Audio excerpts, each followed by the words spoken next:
In this lecture, we're looking at political culture and orientation. Students, we want to understand what political culture is, want to understand what political culture and orientation is.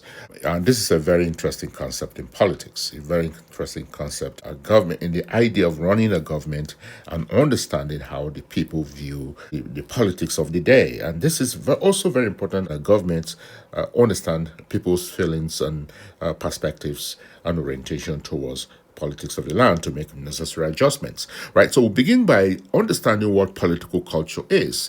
In the previous lecture, we talked about political culture and what it is, but we did not expand on the elements of how people get their political orientation, how they get their political culture, how they get their political orientation. Now, when we talk about culture, we are talking about traditions. So we talk about customs, right? What people believe in, etc. So how you get your culture, let's just look at culture as a generic term here.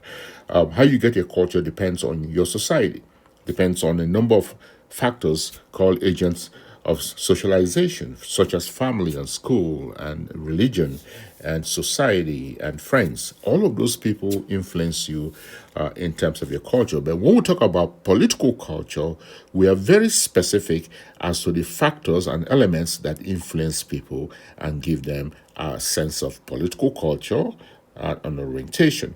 Right. So when we talk about political culture, students, we're talking about citizens' orientation, right, towards politics and political institutions. Right. So two things happening here. Please take note.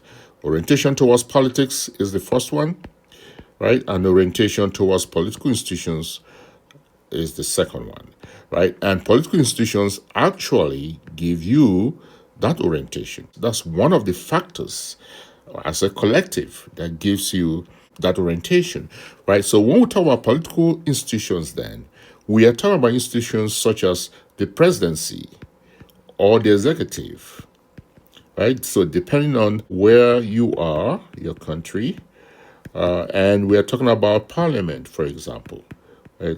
That's an institution. We are talking about the judiciary, for example, right? That's an institution as well. It interacts with the presidency and the parliament and so forth.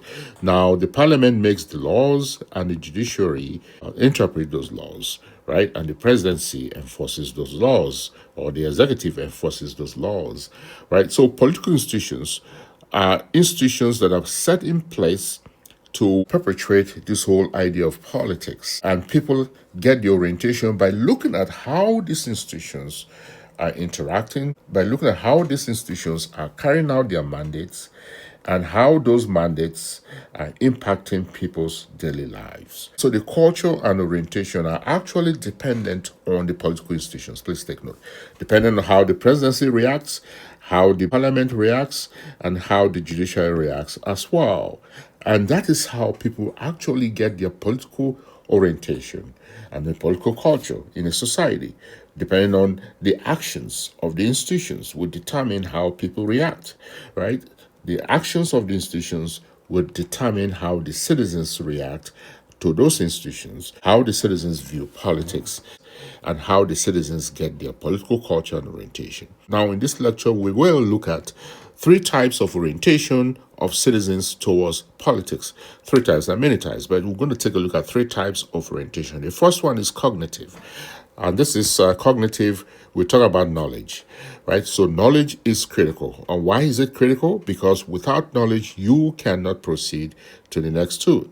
You cannot form an opinion. You cannot have views about politics. You will not have a culture because you don't know what is going on in that space politically. So cognitive becomes the first type of orientation of citizens towards politics. That's knowledge. That's awareness, right? So that is knowledge. That's awareness. That's information. And that's belief, right, about the political system. If you have knowledge and awareness, information, you can form a belief system. You can have a belief system. You can have opinions. You can have views, perspectives about the political system, right? So knowledge becomes critical. And how do you gain knowledge? By reading, by observing, by getting involved in politics, by being there at the table where decisions are being made, by being politically active, and by being in the community to understand what people think, what people are feeling, how the politics of the day is impacting them. All of this is important in terms of gaining knowledge.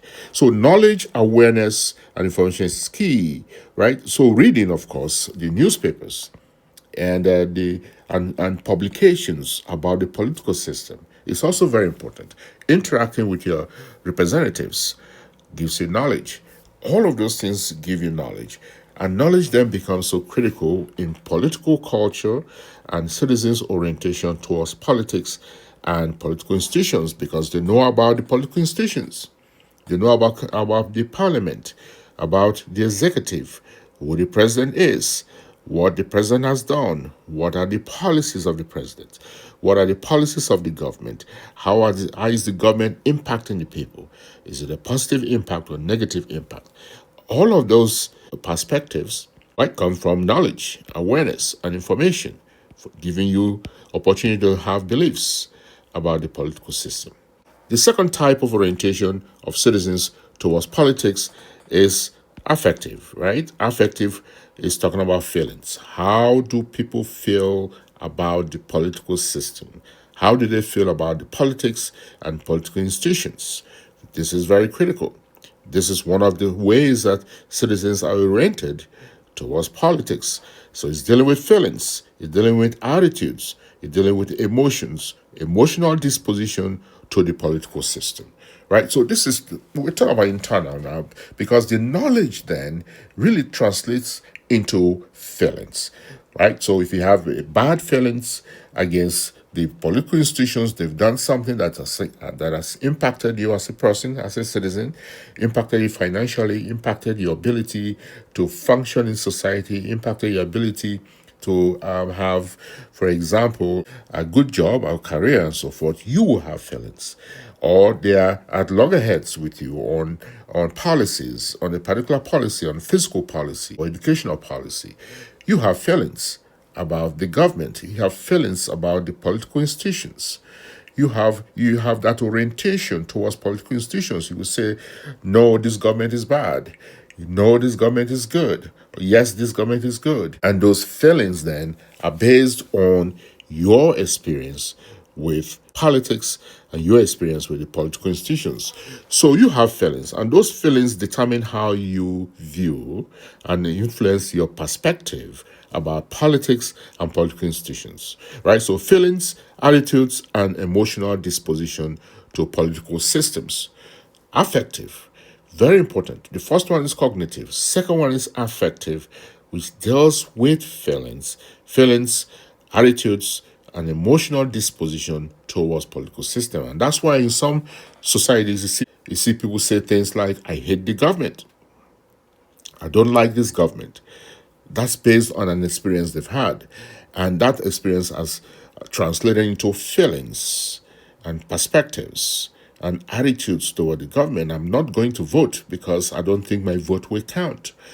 That may come as a result of a previous election that was rigged, and the people's voice was not heard, and the people's votes were not counted, and now people believe that there's no need really to vote because the votes will not count. That's based on an action by the political institutions, perhaps by the government in place, right? So you have the government, that's a political institution as well, and government has different levels. You have the state government or provincial government, you have the local government, you have municipal government at different levels, and all of them play a role in this affective feeling. How they interact with you and how you interact with them will determine how you feel about them. The third and final type of orientation of citizens towards politics is evaluative. So you evaluate the government, you evaluate politics, you evaluate the political institutions, you make a judgment about them. You determine that this is good. You determine that this is not good. It says here judgments and opinions about the political system. Judgments and opinions about the political system.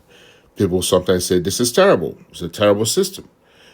Politics is terrible. Politicians are insincere. Politicians are not to be trusted. Those are judgments.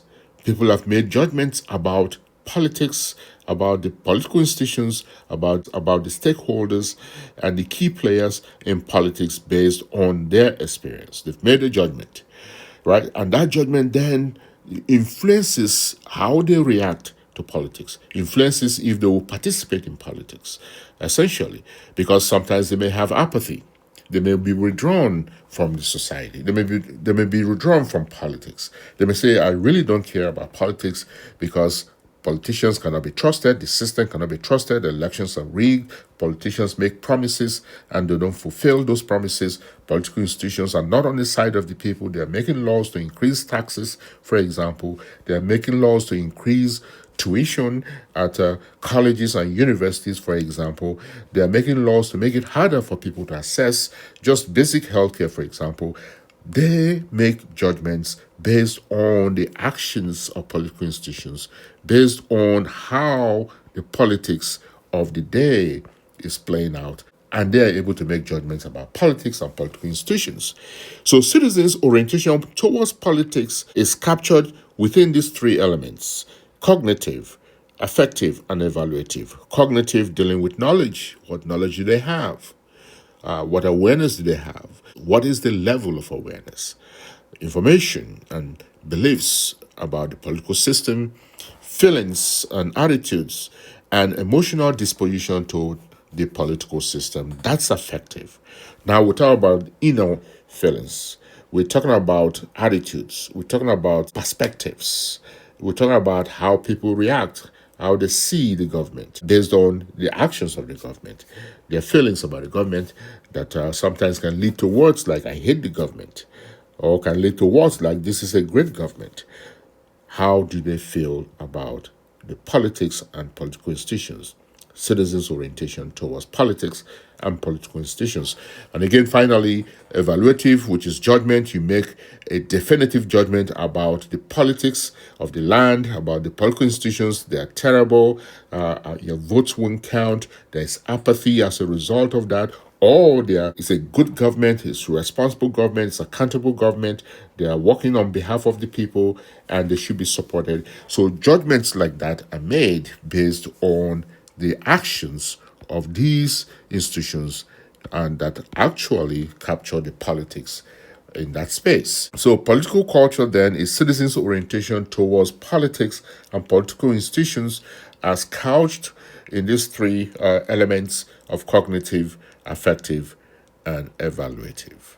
All right, so students, we're going to end it here for today, and we're going to pick up next week on political culture and orientation and talk about some of the key aspects of the culture that we're talking about that impacts political outcomes and how those outcomes play out amongst the citizens and also the political institutions as well.